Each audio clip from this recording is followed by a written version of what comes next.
संजीवनी अस्पताल बाल एवं शिशु रोग, general surgery, plastic surgery, neuro surgery, नेत्र रोग, फिजियोथेरेपी, स्त्री एवं प्रसूति रोग, हृदय एवं शुगर रोग, हड्डी एवं जोड़ रोग, कार्डियोलॉजी, दंत रोग, इमरजेंसी चिकित्सक सुविधाओं में एक भरोसेमंद नाम है। नमस्कार, मैं हूं प्रमोद और आप देखना शुरू कर चुके हैं दी सड़कनामा.com। इस वक्त मैं मौजूद हूं सिरसा जिले के गांव बकरियावाली में और जैसा कि आप सब लोग जानते हैं कि पिछले 8 दिन से यहां पे किसानों ने धरना दिया हुआ है और जो है प्लांट में कचरा है वो नहीं डालने दिया जा रहा।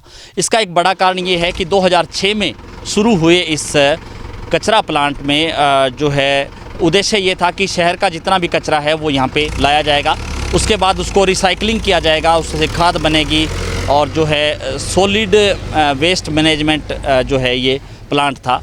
और अब चूंकि 8 दिन से किसानों ने यहाँ पे धरना दिया हुआ है और किसानों का ये कहना है कि कचरा है वो पूरा जो प्लांट है वो कचरे से अटा हुआ है, जगह नहीं बची है और अब यहाँ से कचरा है वो इस जो है वो खाली करने के लिए दूसरे स्थान पर है वो कचरा वो डाला जा रहा है। और यहाँ के किसानों का ये कहना है कि इसके जो पॉलीथीन है वो आसपास के खेतों में जा रहे हैं, जिससे उनकी फसलें भी प्रभावित हो रही है।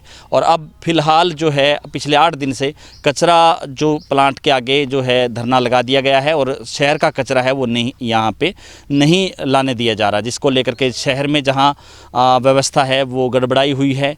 वहीं जो लोग हैं वो क्या कह रहे हैं, हमारे साथ इस वक्त काफ़ी संख्या में जो किसान हैं आसपास के गांव के जो किसान हैं बकरियावाली के, सर क्या कुछ कहना चाहेंगे जिसको लेकर के पिछले 8 दिन से जो है वो आप यहाँ पे धरने पे बैठे हैं? सर पहले तो हम आपके चैनल दी सड़क.com के शुक्रगुजार हैं जो आप आए। हम ग्रामवासियों को इसका बहुत नुकसान है सर। बाज़ार वाले तो 2 दिन में परेशान हो गए, हम भी तो इंसान हैं उनकी तरह, हमें भी जीने का अधिकार है। इन्होंने ये कूड़े का निस्तारण नहीं किया। नगर परिषद के कर्मचारी और ठेकेदार ने मिली भगत करके 13 एकड़ 2 कनाल और 6 मरले में कचरे का ढेर बना दिया। कभी इन्होंने मशीन नहीं चलाई। प्रशासन को इन्होंने ऐसे कहा भी जैसे 80 टन कचरा आता है, 50 टन इसका वो रिसाइकिल होता है, 30 बचता है, पर इन्होंने एक बार भी मशीन नहीं चलाई साल में और कचरे के अंबार लगा दिए। यहाँ केचुओं का प्लांट बना हुआ था वो दफना दिया, धर्मकांटा था वो दफना दिया, जो मशीनरी थी वो दफना दी कचरे में। और हमारे गाँव में सर अब इस टाइम 30 केस कैंसर के हैं, 30-40 डेथ हो चुकी है। अगर हमारे गांव में इस टाइम अगर कैंसर का चेकअप कराया जाए तो कम से कम 100 इंसान इससे निकलेंगे ग्रस्त। तो हमें इन्होंने मेडिकल का भी वेस्ट यहाँ पे, हाँ मेडिकल का वेस्ट यहाँ पे आता है और यहाँ पे मेडिकल का सिस्टम भी था जी, वो इन्होंने दफना दिया कचरे में। तो सारी व्यवस्था है वो खिन बिन कर दी और हमें मौत बांट रहे हैं जी। ये मिलके धोखाधड़ी करके इन्होंने पैसा खा लिया। अब हम पूछते हैं भी कचरा बाहर क्यों जा रहा है, जब आपको ठेकेदार को पैसे मिल गए, कचरा यहाँ आ गया, अब यहाँ से ये बाहर उठा के ले जा रहे हैं। तो हमने पूछा भी साहब बताओ ईओ साहब ये बाहर कैसे जा रहा है, उसका कोई जवाब नहीं है। तो अब जो क्या मांग है, प्रॉपर तरीके से रिसाइकलिंग होना चाहिए इसको? सर हमारी मांग ये है भी ये जो 13 किलो का प्लांट था उसके चारों तरफ पेड़ पौधे और रोड बनी हुई थी। अब इसमें आग 24 घंटे लगी रहती है, अब भी जल रही है, ये कभी नहीं बुझती। हमने ये मांग उठाई थी भी रोड क्लियर करके अब अग्निशमन की गाड़ियां अंदर आ सकें तो उस पर काबू पाया जा सके, तो गांव में बीमारियां कम फैलें, पर ये कोई नहीं सुनता जी, ना वो रोड निकाल रहे हैं। दूसरी ये है भी यहाँ पे ये जो पॉलीथीन वगैरह से डटा पड़ा है दीवारों से ऊपर ना हो, ये कहते हैं गैर कानूनी है ऊपर आना, वो भी कोई समाधान नहीं है। तीसरा ये कह रहे हैं भी अब इसमें मशीनें लगेंगी, अब हो जाएगा।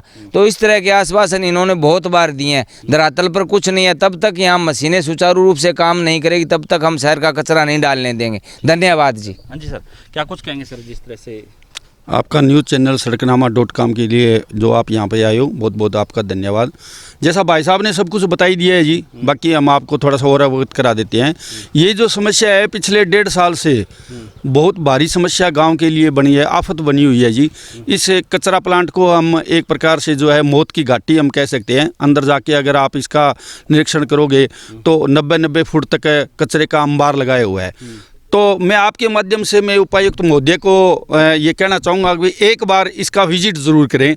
आज तक वो उपायुक्त महोदय जो है इस प्लांट में नहीं आए, कभी वो जो है किसी अफसर की यहाँ पे ड्यूटी लगा देते हैं, वो सिर्फ अपनी कागजी कार्रवाई करते हैं। पीछे जो उपायुक्त महोदय ने एक जो IAS ऑफिसर थे उनकी ड्यूटी लगाई थी, उन्होंने भी जो है मैं लिपा पोती करके जो 2 दिन आए, वो जब हमने ये सारे सबूत दिखाए भी, इनका कंप्यूटर फेल था, कंप्यूटर से इन्होंने हार्ड डिस्क निकाल दी थी, हमने कहा भी इसका पूरा बायोडाटा हमें दिखाएं।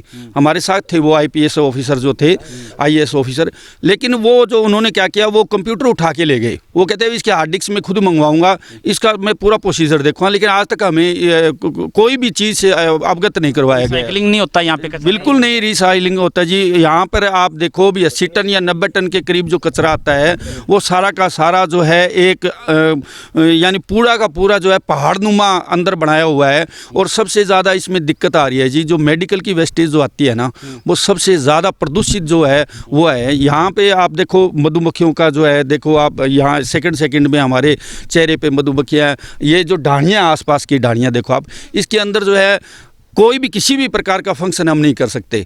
जब हमारे बच्चों की शादी है या हमें कोई और फंक्शन करना पड़ता है, या तो हमें मजबूरन सिरसा जाना पड़ता है या हम कहीं और जगह देखते हैं। हम इतने जो है मक्खी मच्छर ज़्यादा, इतनी मक्खी मच्छर है जी, बार बार इनके कहने से भी आज तक जो है इन्होंने ना ही कोई स्प्रे का प्रबंध किया है। जब भी हम आते हैं सिर्फ लिपा पोती करते हैं, भी हमने ये कर दिया वो कर दिया। जब हम कहते हैं आप रिकॉर्ड के अनुसार हमें दिखाएं भी कितना रिसाइकलिंग हो रहा है, कितना आ रहा है, इनके पास कोई सबूत नहीं है। पीछे जो ठेकेदार था वो, उसकी तो मेरे ख्याल में लगता है भी पहुंच भी बहुत ऊपर थी। जब वो IAS ऑफिसर आए थे तो उनको भी उसने कोई जवाब नहीं दिया। तो ये जो है पूरा ठेकेदार और प्रशासन ने मिलकर इसमें मेरे को लगता है भी करोड़ों रुपए का घोटाला किया है। हम तो ये इससे निजात चाहते हैं जी। हम चाहते हैं रिसाइकलिंग हो और हम चाहते हैं भी टाइम पे स्प्रे हो, ताकि हमारा गाँव, हमारी बच्चों की जान और हमारी जो है पूरी फसल बच सके। धन्यवाद जी। मेरो नाम रमेश कुमार है जी। मेरी नज़दीक में ढाणी है, बड़ो बुरो हाल है जी। जेड़ा मक्खी मच्छर कुत्ता, दीवार टूट रही है, चारों पासों 80-80 फुट का ढेर लाग रहा है। कोई हमारी प्रशासन सुनाई कौन करना रहे हो, बहुत बुरो हाल है जी मारो।